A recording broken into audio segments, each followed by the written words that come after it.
है? हमारे एक चाचा है, कहते हैं बाबू, फूल में यदि खुशबू होगी ना, पुष्प में सुगंध होगा, तो बताना नहीं पड़ेगा। अगल बगल से जो भी गुजरेगा उसको पता चलेगा कि इस पुष्प में खुशबू है। और जिसको बताना पड़ रहा है, तनी महकब, इसका मतलब वो नकली है, उसमें सेंट मार के भाई साहब लाए हैं घर से।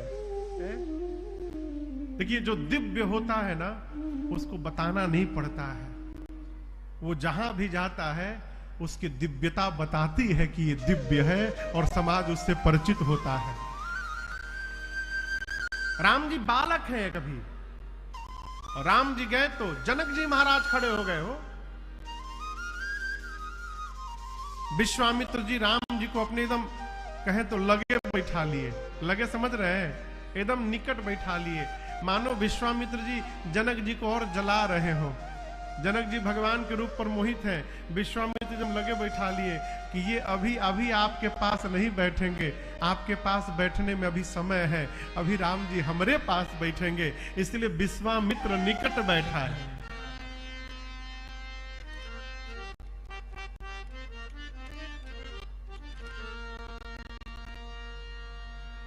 कथा जी कान में जब तक नहीं पड़ी रहती है ना, तब तक कथा का महत्व पता नहीं चलता है।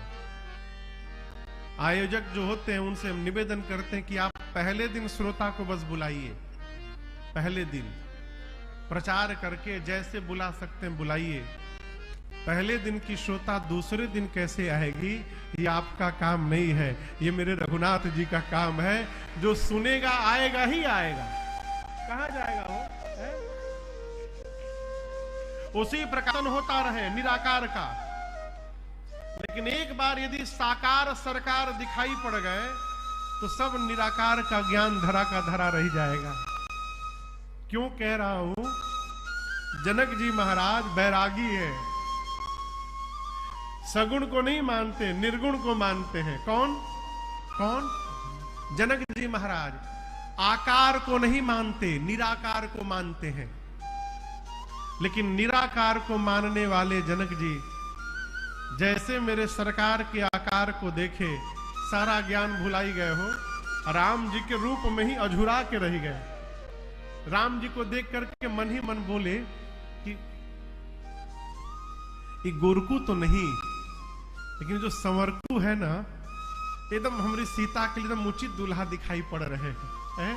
यदि पता चल जाए ना तो एकदम आनंद हो जाए कौन है ये। बार बार मन इन्हीं की ओर दौड़ रहा है।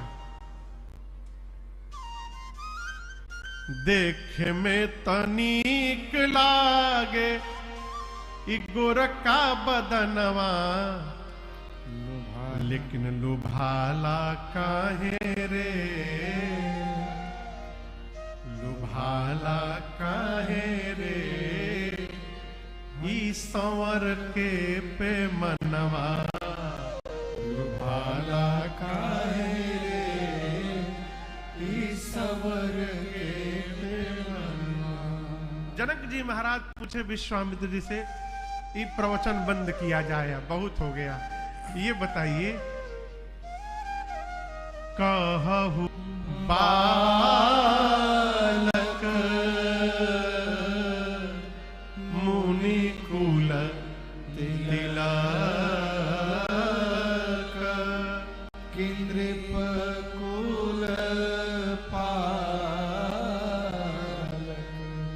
जनक जी पुत्र है कि किसी राजघराने से आए हैं।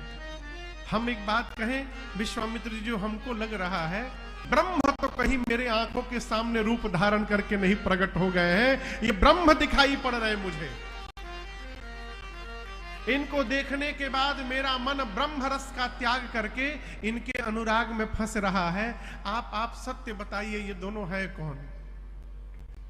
विश्वामित्र जी गदगद हो गए, बोले धन्य है जनक जी आप, पहली दृष्टि में मैं भी नहीं पहचान पाया था कि ये भगवान है, और आप पहली दृष्टि में पहचान गए। विश्वामित्र जी बोले महाराज, संसार में जितने जीव हैं सब राम जी को प्राण के समान प्रेम करते हैं, राम जी कहे गुरु जी पोल ना खोलिए मेरा, मैं गुप्त रूप में आया हूं यहां पर। तब राम जी का लौकिक परिचय विश्वामित्र जी ने दिया, ये रघुकुल मणि मलखन दो बंधु बर, रूप शील बल धाम। ये दोनों भाई रूप के धाम है, शील के धाम है, बल के धाम है। जनक जी बोले रूप तो दिखाई पड़ रहा है, रूप के धाम है। विश्वामित्र जी शील के धाम इसलिए है कि जो काम ये करके आए हैं दूसरा आदमी किया रहता तो पूरा छींट दिया रहता, उसको प्रचार कर दिया रहता, लेकिन ये दोनों मौन होके बैठे हैं, ये इनकी शीलता है। अब बल के धाम आपको पता नहीं, ये राम जी ने मखराख्यो यज्ञ की रक्षा की, सब साखी जग जीते असुर संग्राम। इन राम जी ने यज्ञ रक्षा में घोर निशाचरों का वध कर दिया है। ये बता करके विश्वामित्र जी कहना चाहते हैं आप टेंशन न करिए,